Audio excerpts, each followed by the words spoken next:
Protesters in Hong Kong battled police on multiple fronts Tuesday, from major disruptions during the morning rush hour to a late-night standoff at a prominent university, as the 5-month-old anti-government movement takes an increasingly violent turn.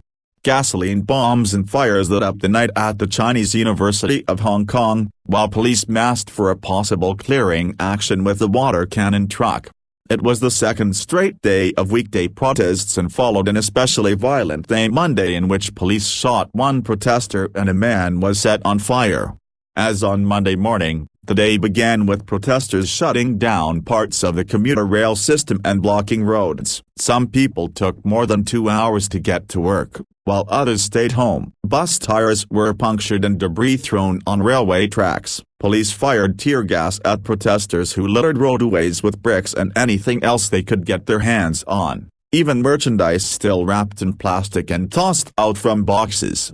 Commuters got off one-stop train and were escorted on foot along the tracks. Hong Kong leader Carrie Lam, speaking to news media after a weekly meeting with advisers, called the blocking of the morning commute a very selfish act. People from different sectors in society are holding fast to their positions and refusing to concede to violence or other radical actions, she said. I hereby express my gratitude to those who are still going to work and school today. Many office workers turned out in support of the protesters, who rallied for a second day on Pedder Street in Central, a business and high-end shopping district.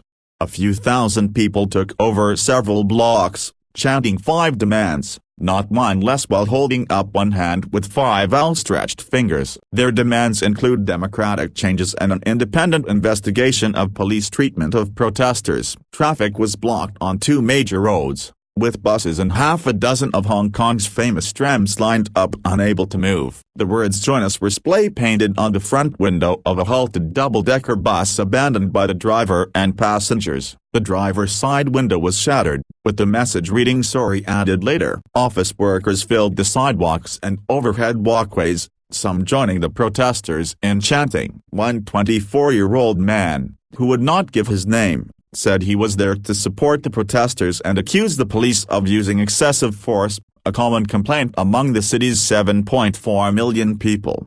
Police fired tear gas to disperse protesters and onlookers who were hurling abuse at the officers. At least one person was injured when he was struck on the head by a tear gas canister. But protesters returned by evening and were again blocking roads with bricks and commandeered buses. Protests ebbed and flowed all day at several universities. Classes were cancelled, and clashes were particularly intense at the Chinese University of Hong Kong. Scores of officers charged onto the campus after firing tear gas, arresting student protesters who tried to block their way with makeshift barricades, including a burning car. That didn't end the standoff, which was continuing Tuesday night. Recent weeks have been marked by escalating vandalism of shops linked to mainland China and train stations, and assaults by both protesters and pro-Beijing supporters.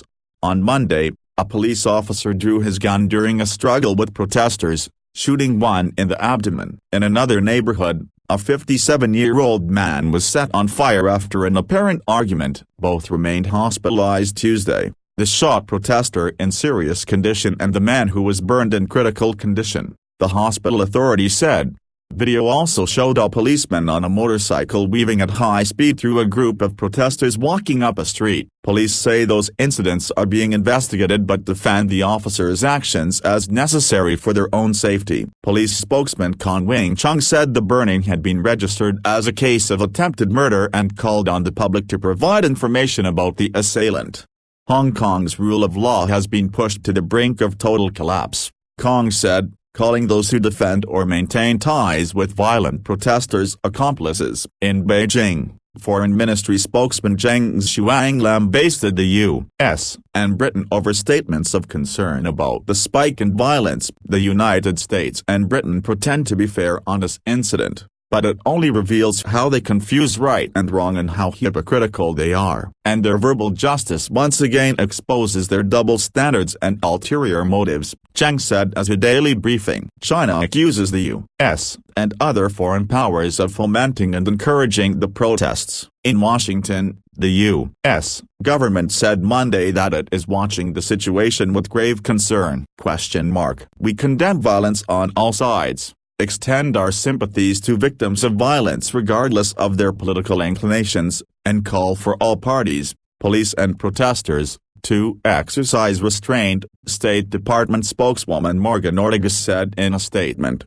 She urged the government to address the underlying concerns behind the protests and the protesters to respond to efforts at dialogue. Police said they had arrested 287 people on Monday, raising to the number of arrests since the movement began in June to more than 3,500. The latest arrests ranged in age from 12 to 82 years old and 190 were students. The hospital authority said 128 people were taken to hospitals Monday, and one remained in critical condition and 5 others in serious condition on Tuesday. The protests began over a proposed law that would have allowed criminal suspects to be extradited to mainland China, where they could face opaque and politically sensitive trials.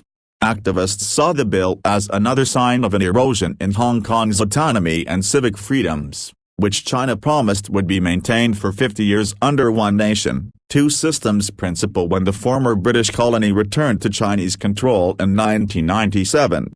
Lam eventually withdrew the extradition bill but has insisted the violence stop before any further political dialogue can take place. District council elections on November 24 are seen as a measure of public sentiment toward Hong Kong's government. Pro-democracy lawmakers have accused the government of trying to provoke violence to justify cancelling or postponing the vote.